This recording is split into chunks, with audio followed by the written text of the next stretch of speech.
Hello बच्चों, welcome back to channel. बच्चों, पिछले लेक्चर में हम लोगों ने कक्षा 10 की रासायनिक एवं अभिक्रिया चैप्टर का यानी चैप्टर नंबर 1 का लेक्चर नंबर 1 देख चुके हैं, समझ चुके हैं। ये लेक्चर नंबर 2 है। अगर आपने लेक्चर नंबर 1 नहीं देखा है तो पहले उसको जाके देखिए, तभी आप लेक्चर नंबर 2 को समझ पाइएगा, हमसे रिलेट कर पाइएगा। ठीक है। और आपको कैसे मेरा लेक्चर देखना है ये सभी चीज हम लेक्चर नंबर 1 में बता चुके हैं, तो आप पहले उसको जाके देखिए। तो हम लोगों ने पिछले कक्षा में यहाँ तक पढ़ लिया था और आज का टॉपिक क्या है? तो आज का टॉपिक है संतुलित रासायनिक समीकरण का महत्व। तो पिछले कक्षा में हम लोगों ने पढ़ा था कि जो समीकरण है उसको दो प्रकार से बांटा गया है, एक संतुलित और एक असंतुलित। ठीक है। तो यहाँ पर हम लोग पढ़ेंगे कि संतुलित रासायनिक समीकरण का महत्व क्या है। तो यहाँ पर दिया हुआ है कि आपको द्रव्यमान के संरक्षण नियम स्मरण होगा। अब ये द्रव्यमान संरक्षण नियम क्या है इसके बारे में थोड़ा सा हम लोग जान लेते हैं, तब आगे बढ़ेंगे। कि जो द्रव्यमान संरक्षण नियम है, द्रव्यमान संरक्षण नियम है,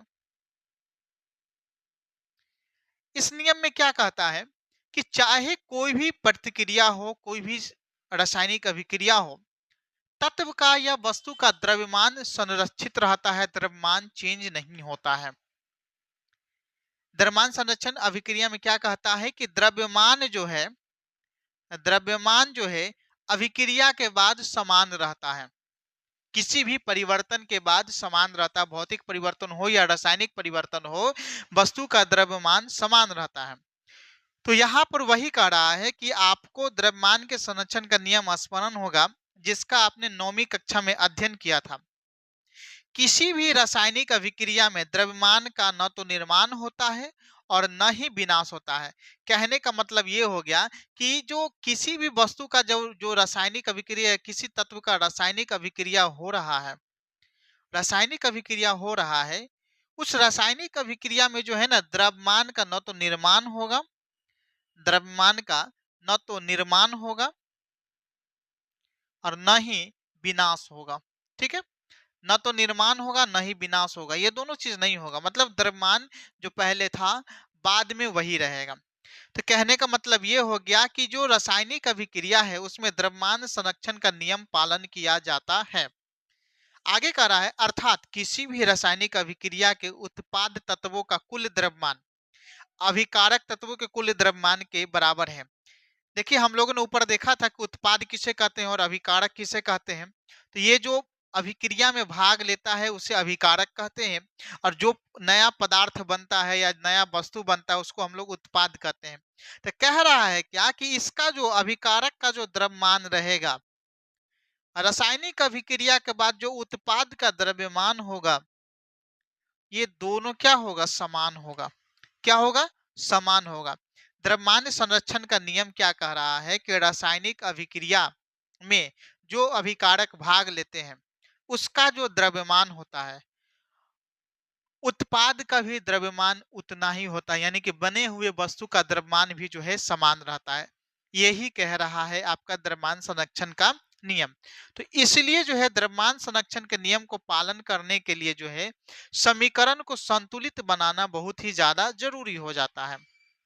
अब आगे बढ़ते हैं।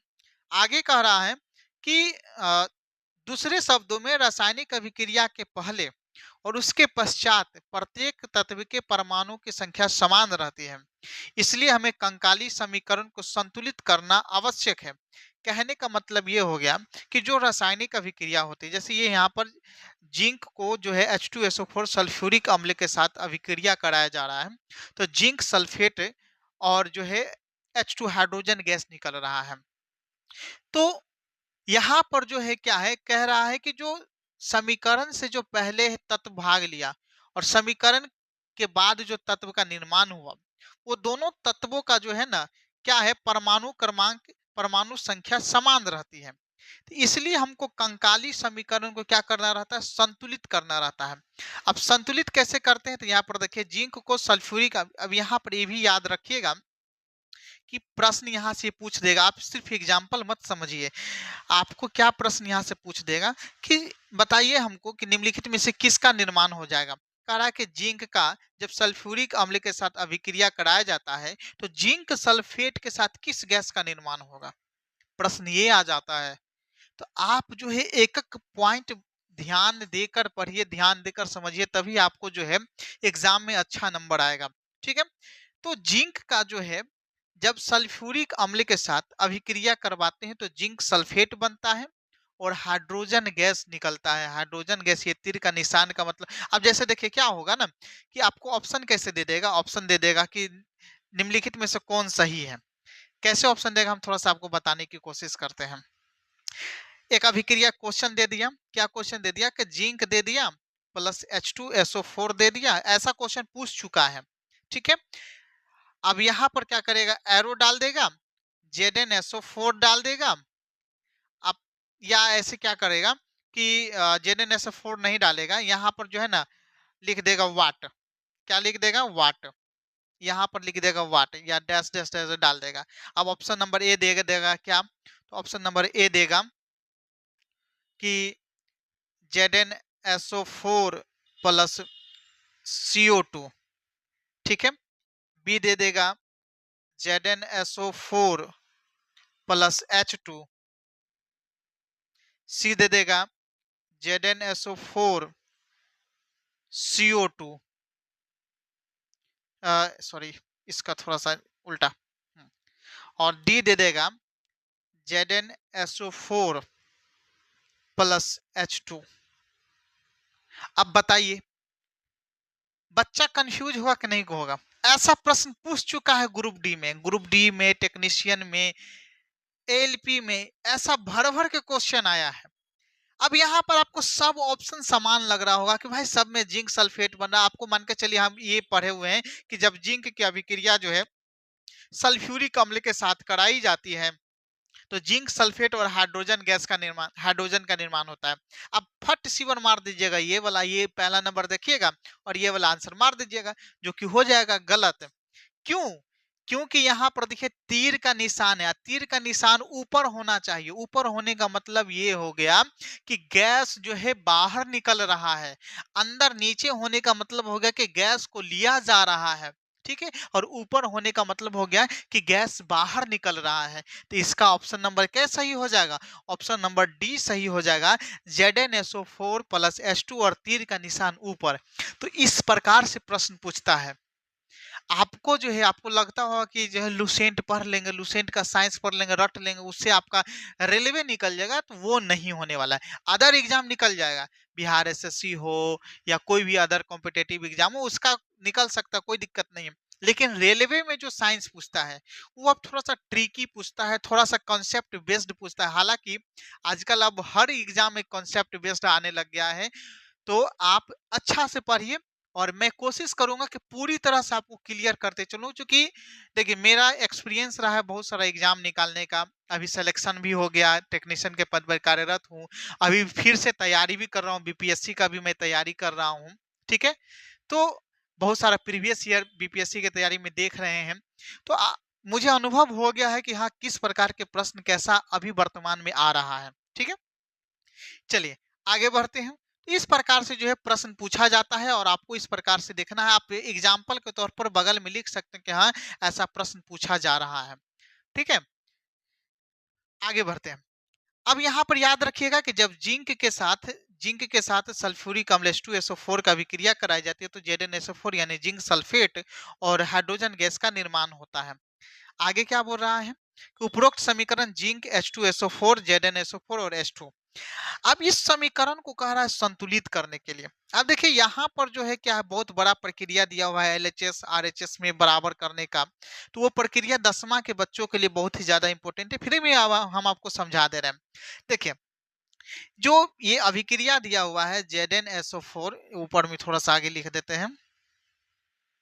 यहाँ पर अभिक्रिया दिया हुआ है, क्या है अभिक्रिया की, ZnSO4 sorry Zn plus H2SO4, Zn plus H2SO4। ठीक है? ये क्या चीज का निर्माण हो जा रहा है, ZnSO4 प्लस का H2। ठीक है? और ये तीर का निशान है। अब यहाँ पर कह रहा है इसको संतुलित कीजिए। अब संतुलित करने के लिए इस वाले पार्ट को क्या कहते हैं हम लोग, इस वाले पार्ट को कहते हैं LHS।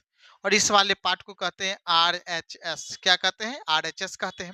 तो LHS में जिंक की संख्या कितना है, RHS में जिंक की संख्या कितना है, दोनों तरफ बराबर कर देंगे, तब जो है वो सभी अभिक्रिया क्या हो जाएगा, संतुलित हो जाएगा। अब कहने का मतलब ये हो गया संतुलित, इसको करने की कोशिश करते हैं।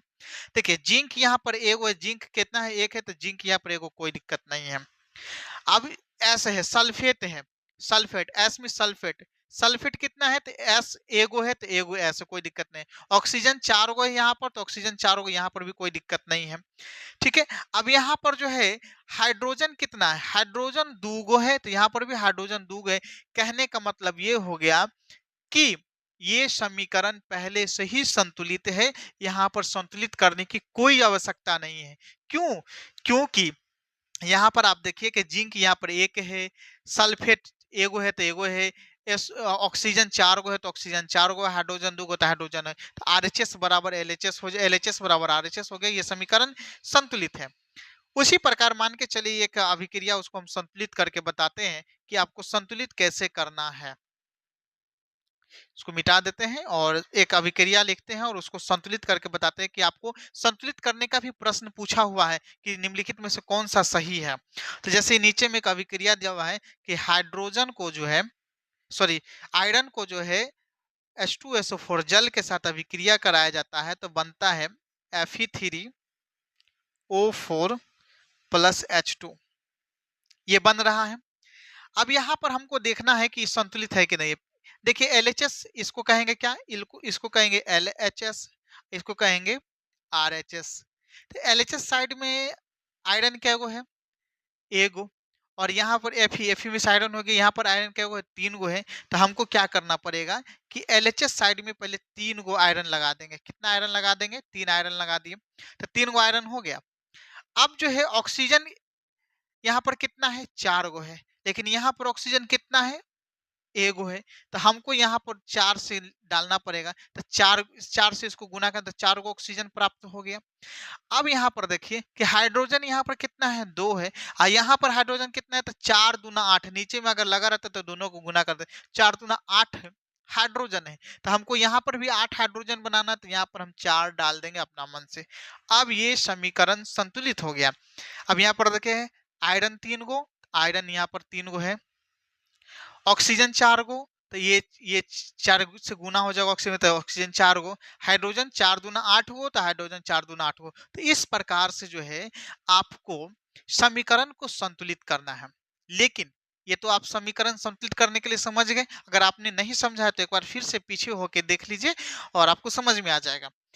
अब यहाँ पर जो समीकरण दिया हुआ है, आप क्या कीजिएगा, समीकरण करना सीख गए, ओके कोई दिक्कत नहीं, अब आगे बढ़ जाते। नहीं, यही तो आगे नहीं बढ़ना है।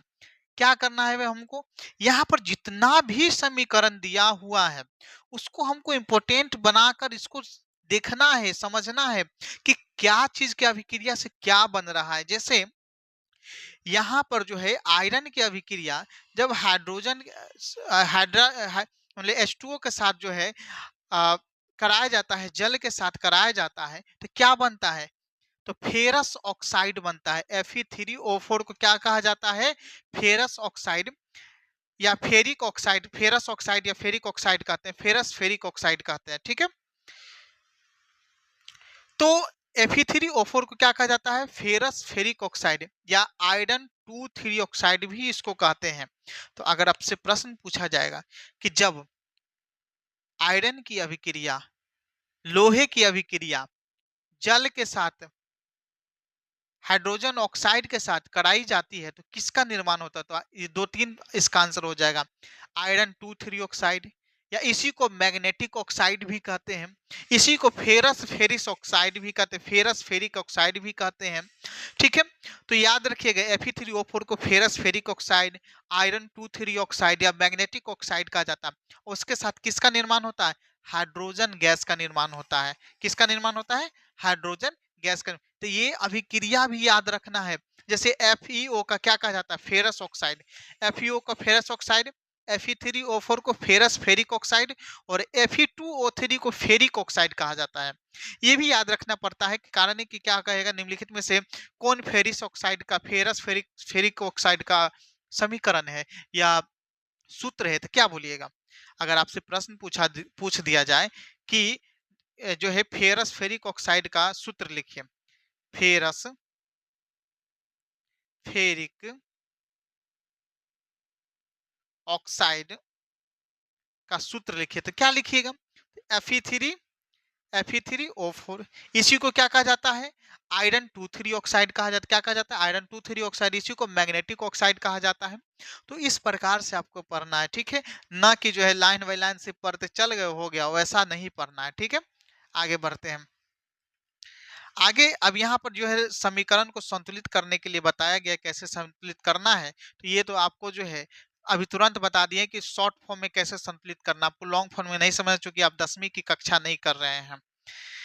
तो वही समीकरण का ही बार बार यहाँ पर दिया हुआ है। आगे चलते हैं। अब जो है ये जो हम लोग अभी बताए हैं कि वो जो समीकरण संतुलित करके आपको बताए थे, तो यहाँ पर देखिए 3Fe हो गया, 4H2O हो गया, Fe3O4 4H2O। तो ये जो विधि हम लोग उस समय क्विक वाला किए थे, उसको कहा जाता है हीट एंड ट्रायल विधि। क्या कहा जाता है? हीट एंड ट्रायल विधि कहा जाता है। आगे बढ़ते हैं। अब यहाँ पर जो है कह रहा है कि रासायनिक समीकरण को कह रहा है कि भौतिक अवस्थाओं के संकेत को लिखना। 7वां चरण क्या है कि ऊपर लिखे संतुलित समीकरण की सावधानी से जांच कीजिए, क्या इस समीकरण में हमें अभिकारकों तथा उत्पादों की भौतिक अवस्था के बारे में भी ज्ञान होता है? इस समीकरण में उनकी भौतिक अवस्था की कोई जानकारी मिलती है? कहने का मतलब ये हो गया कि जो रासायनिक समीकरण लिखा गया है, जो रासायनिक समीकरण लिखा गया है, उस समीकरण से क्या उस पदार्थ का, जो नए पदार्थ निर्माण हो रहा है, उसके भौतिक अवस्था के बारे में हमको जानकारी प्राप्त होती है? तो नीचे दिया हुआ है कि रासायनिक समीकरण को अधिक सूचनापूर्ण बनाने के लिए अभिकारकों तथा उत्पादों के रासायनिक सूत्र के साथ उसकी भौतिक अवस्था को भी दर्शाया जाता है। आप कभी कभी देखते होंगे कि इस प्रकार से रासायनिक समीकरण लिखा रहता है कि 3Fe और बगल में S लिखा रहेगा, बगल में G लिखा रहेगा, ठीक है। यहाँ पर जो है S लिखा रहेगा, यहाँ पर G लिखा रहेगा, ठीक है। यहाँ पर G नहीं होगा, यहाँ पर जो है L हो जाएगा, लिक्विड हो जाएगा, ठीक है। ये थोड़ा सा गलत दिया हुआ है। H2O को जो है लिक्विड है, जल है, या गैस भी कह सकते हैं। ये भाप गैस, यहाँ पर भाप के बारे में बता रहा है शायद। तो अभिकारकों तथा उत्पादों के गैस, द्रव, जलीय तथा ठोस अवस्था को क्रमशः देखिए, गैस को G से, जलीय द्रव को L से, जलीय को AQ से, जलीय को क्या चीज से? जलीय को AQ से, और ठोस को S से सूचित किया जाता है। ये ध्यान रखिएगा कि जो अवस्था होता है, जो भी रासायनिक अभिक्रिया में अवस्था होता है, उसको गैस, द्रव, जलीय और ठोस को कैसे, किस किस चीज से सूचित किया जाता है? तो गैस को G से, गैस को क्या चीज से सूचित किया जाता है? G से, द्रव को L से, जलीय को AQ से, और ठोस को S से सूचित किया जाता है। अब यहाँ पर जो है अभिकारक या उत्पाद जब जल में घोल के रूप में उपस्थित होते हैं, अभिकारक या उत्पाद जल में घोल के रूप में उपस्थित होते हैं, तब हम AQ का इस्तेमाल करते हैं। तब यहाँ पर लिखा हुआ कि 3FeS, कहने का मतलब ये हो गया कि यहाँ जो आयरन लिया गया है, लोहा लिया गया है, इसका ठोस अवस्था है। किस अवस्था है? ठोस अवस्था है। H2O, H2O G लिखा हुआ है। अब G मिस, अब H2O मिस क्या होता है? H2O कहने का मतलब हो गया जल, लेकिन यहाँ पर तो G लिखा हुआ है। अगर जल रहता, जल लेते तो AQ लगाते, जल लेते तो AQ लगाते, तो जल क्या क्या लिया हुआ है? H2 सिर्फ जल का ही सूत्र नहीं होता है, वाष्प का भी सूत्र H2O होता है, ठीक है। H2O जो है वाष्प का भी सूत्र होता है, भाप का भी सूत्र होता है। तो यहाँ पर भाप लिया गया है। तो जब यहाँ पर फिर यहाँ पर जो बना Fe3O4 फेरस फेरिक ऑक्साइड जो बना, उस ठोस बना, उसके बाद यहाँ पर गैस बना। तब तो प्रश्न ये भी पूछ दिया जाता है, क्या पूछ दिया जाता है कि जब जब आयरन का भाप के साथ अभिक्रिया कराया जाता है तो फेरस फेरिक ऑक्साइड बनता है और हाइड्रोजन गैस बनता है। तो फेरस फेरिक ऑक्साइड किस अवस्था में बनता है? ठोस अवस्था में, द्रव अवस्था में, जलीय अवस्था में? तो आप बताइएगा कि ठोस अवस्था में बनता है। तो ये भी आपको इम्पोर्टेंट है, ये याद रखना है। आगे है कि H2O के साथ जी का चिन्ह उपयोग किया गया है, यह दर्शाता है कि अभिक्रिया जल का उपयोग भाप के रूप में किया गया। हम अभी आपको बताया कि जी का किया गया, इसका मतलब भाप के साथ अभिक्रिया हुआ है। प्राय हर रासायनिक समीकरण में भौतिक अवस्था शामिल नहीं किया जाता है जब तक कि यह आवश्यकता नहीं हो। कभी कभी अभिक्रिया की परिस्थिति जैसे ताप, दाब, उत्प्रेरक आदि को भी तीर के निशान के ऊपर नीचे दर्शाया जाता है। जैसे यहाँ पर देखिए एक अभिक्रिया दिया हुआ है कि जब carbon monoxide CO miss carbon monoxide को ऑक्सीजन हाइड्रोजन के साथ अभिक्रिया कराया जाता है तो मिथाइल एल्कोहल बनता है। क्या बनता है? मिथाइल एल्कोहल बनता है। सबसे पहला बात, ये जो समीकरण दिया हुआ है इस समीकरण को याद कर लीजिए कि कार्बन मोनोऑक्साइड के साथ जो है यानी CO के साथ जो है H2 की अभिक्रिया कराया जाता है तो किसका निर्माण होता है? तो यहाँ पर निर्माण होता है मिथाइल एल्कोहल का। किसका निर्माण होता है? मिथाइल एल्कोहल का निर्माण होता है। ठीक है, ठीक है, मिथाइल एल्कोहल का निर्माण होता है। ये तो याद हो गया। अब याद हो गया तब यहाँ पर आगे चलिए कि जो मिथाइल अल्कोहल का निर्माण हो रहा है कैसे हो रहा है। तो आप यहाँ पर देखिएगा कि 340 एटीएम दिया हुआ है। 340 एटीएम का क्या मतलब हो गया? तो एटॉमिक मास यूनिट पर। कहने का मतलब ये हो गया कि जो मान के चलिए कि किसी भी अभिक्रिया करवा रहे हैं उसको बाहर से बाहर से ताप दे रहे हैं तो कितना डिग्री सेल्सियस ताप दे रहे हैं, ये चीज की जरूरत लिखना पड़ता है कि कितना डिग्री सेल्सियस पे। अगर मान के चलिए कि दूध उबाल रहा है 72 डिग्री सेल्सियस पे दूध उबल जा रहा है, बढ़िया से उबल जा रहा है। अब उसकी जगह पर हम 200 डिग्री सेल्सियस दूध को उबाल दें तो वो अच्छा नहीं ना रहेगा, तुरंत जल जाएगा, खराब हो जाएगा दूध।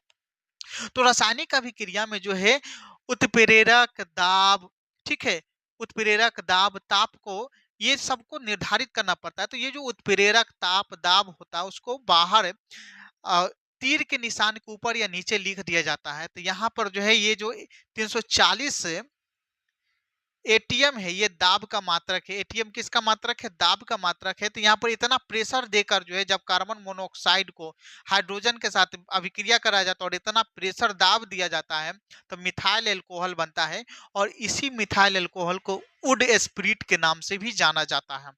किस नाम से जाना जाता है? वुड स्पिरिट के नाम से। यहाँ पर बहुत सारा प्रश्न आपको देखने को मिला। कहने का मतलब पहला प्रश्न ये हो गया कि कार्बन मोनोऑक्साइड को जब हाइड्रोजन के साथ अधिक प्रेशर पर 340 डिग्री, अब यहाँ पर ये भी प्रश्न पूछा कितना डिग्री एटीएम पर, कितना डिग्री एटमॉस्फेरिक प्रेशर पे आपको कन्वर्ट करना पड़ता है। तो ऑप्शन में 340 दे देगा, 360 दे देगा, तो आपको 340 आंसर मारना, ये भी याद रखना है।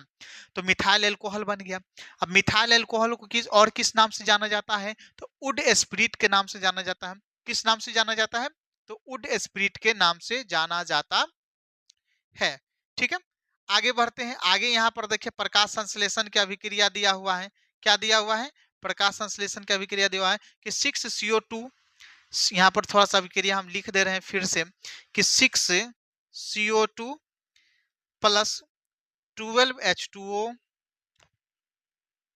ऊपर में दिया हुआ है सूर्य का प्रकाश, नीचे में दिया हुआ है क्लोरोफिल, ठीक है, C6H12O6 plus 6O2 plus 6H2O।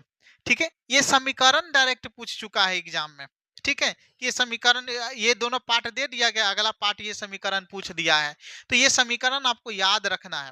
ये प्रकाश संश्लेषण की प्रक्रिया है, प्रकाश संश्लेषण की समीकरण है। तो ये समीकरण को आपको याद रखना है कि जब ये याद रखना है कि 6CO2 और एक क्यू मतलब जलीय, जल वाला CO2, तो 6CO2 12H2O, ऊपर में सूर्य का प्रकाश और नीचे में क्लोरोफिल। ऊपर में क्या चीज? सूर्य का प्रकाश और नीचे में क्या? क्लोरोफिल। नीचे में क्लोरोफिल, तब क्या चीज का निर्माण हो रहा है? तो C6H12O6, C6H12O6, 6O2 plus 6H2O, मतलब कार्बन 6, हाइड्रोजन 12, ऑक्सीजन 6 और 6 को O2 मतलब ऑक्सीजन छोटे 12 को ऑक्सीजन और यहाँ पर 6H2O का निर्माण हो रहा है।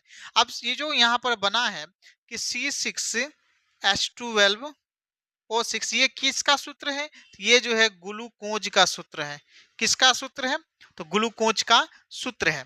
तो इस प्रकार से जो है आप पूरा रासायनिक समीकरण के महत्व के बारे में समझे कि रासायनिक समीकरण, और यहाँ पर ऊपर में क्या लिखा हुआ है? तो उत्प्रेरक दाब, जो मतलब अभिक्रिया को जो है बाहर से लगता है, एक्स्ट्रा लगता है, उसको यहाँ पर तीर के ऊपर नीचे लिख दिया गया है। अब जो यहाँ पर कुछ प्रश्न दिया हुआ है, देखिए हम जब पढ़े थे तो बहुत सारे बच्चे क्या करते हैं कि पीछे का जो प्रश्न दिया उसको छोड़ देते हैं। हम वैसा नहीं किए थे। एक एक प्रश्न, एक एक समीकरण, एक एक क्रियाकलाप अच्छा से पढ़े थे, तब मेरा जो है 40 में से 40 नंबर आया था। ऐसे ही नहीं आया था, उसके पीछे बहुत ज्यादा मेहनत था। ठीक है, तो आप भी मेहनत कीजिए, आपका भी आएगा। आगे है प्रश्न, क्या पूछ रहा है कि वायु में जलने से पहले मैग्नीशियम रिबन को क्यों साफ किया जाता है? तो आपको बताए थे पिछले लेक्चर में कि वायु में जलने से पहले मैग्नीशियम रिबन के ऊपर जो है मैग्नीशियम ऑक्साइड का परत होता है, और उस परत को हटाने के लिए जो है क्या चीज से रगड़ा जाता है? तो श्रेयस पत्ता से रगड़ा जाता है। क्या चीज से रगड़ा जाता है? श्रेयस पत्ता से। और आप हमें कमेंट सेक्शन में बताइएगा कि श्रेयस पत्ता का दूसरा नाम साइंस के रूप में क्या दिया हुआ है किताब में, ये हमें कमेंट सेक्शन में बताइएगा। आगे का भी क्रिया क्या बोला है कि इसको संतुलित कीजिए। हाइड्रोजन और क्लोरीन, हाइड्रोजन क्लोराइड बन रहा है, तो H2 + Cl2 बन गया HCl, हाइड्रोजन क्लोराइड।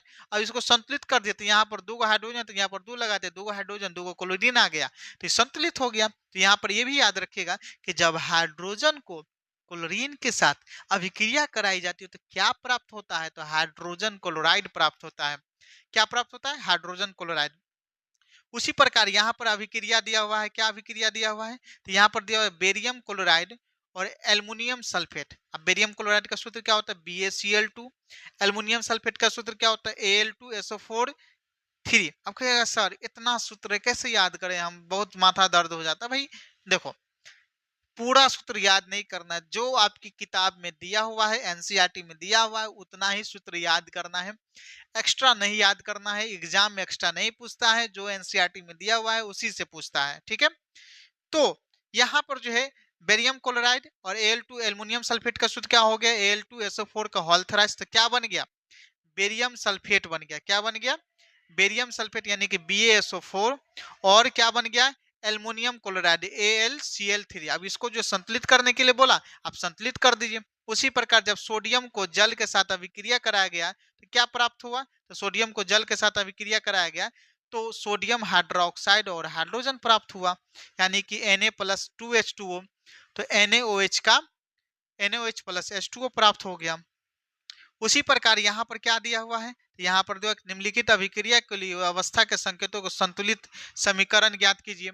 ठीक है, तो कह रहा है कि जल में बेरियम क्लोराइड और सोडियम सल्फेट के विलयन अभिक्रिया करके सोडियम क्लोराइड के विलयन और ग्लूसिन सल्फेट का अवक्षेप बनाते हैं। तब यहाँ पर देखिए, जब BaCl2 और Na2SO4 की अभिक्रिया कराया गया, अब यहाँ पर क्या है कि जल में बेरियम क्लोराइड और सोडियम सल्फेट के विलयन को, तो बेरियम क्लोराइड और सोडियम सल्फेट Na2SO4 को जब अभिक्रिया कराया गया जल में, तो क्या बना? तो बेरियम सल्फेट, ये बेरियम सल्फेट ये क्या बना? अवक्षेप बना, और सोडियम क्लोराइड बन गया। क्या बन गया? सोडियम क्लोराइड बन गया। अब यहाँ पर आपको प्रश्न पूछेगा कि जब बेरियम क्लोराइड को सोडियम सल्फेट के साथ अभिक्रिया कराया जाता है तो कौन सा अवक्षेप बन रहा है? अवक्षेप का मतलब क्या हो गया? तो अवक्षेप का मतलब हो गया कि एक ठोस पदार्थ, एक अलग से ठोस पदार्थ बन जाना। अभिक्रिया के बाद जो है अलग से ठोस पदार्थ बन गया, उसको अवक्षेप कहा गया। ठीक है, तो कौन सा अवक्षेप बना? तो बेरियम सल्फेट का अवक्षेप बना, और सोडियम क्लोराइड भी बना। तो अवक्षेप कौन रहा? तो बेरियम सल्फेट अवक्षेप रहा। तो यहाँ पर यह भी प्रश्न पूछ देता है कि अवक्षेप कौन सा है? तो बेरियम सल्फेट यहाँ पर अवक्षेप है। आगे है, आगे क्या है कि सोडियम हाइड्रोक्साइड का विलयन जल में हाइड्रोक्लोरिक अम्ल के विलयन, जो कि जल में घुला होकर अभिक्रिया करके सोडियम क्लोराइड का विलयन जल बनाते। देखिए, सोडियम हाइड्रोक्साइड यहाँ पर NaOH और हाइड्रोक्लोरिक अम्ल HCl, हाइड्रोक्लोरिक अम्ल, अब दोनों का अभिक्रिया करवाए तो सोडियम क्लोराइड और H2O प्राप्त हो गया। तो इस प्रकार से जो है आपको पूरा अभिक्रिया जानना है। तो इस वीडियो में हम लोग इतना ही रहने देते हैं। अगले वीडियो में हम लोग रासायनिक अभिक्रिया के प्रकार के बारे में जानेंगे। कितना प्रकार है और क्या-क्या कैसे पहचानेंगे प्रकार को, ठीक है? तो अगर आपको वीडियो अच्छा लगा तो लाइक कीजिएगा, चैनल को सब्सक्राइब कीजिएगा। फिर मिलते हैं नेक्स्ट वीडियो में। जय हिंद।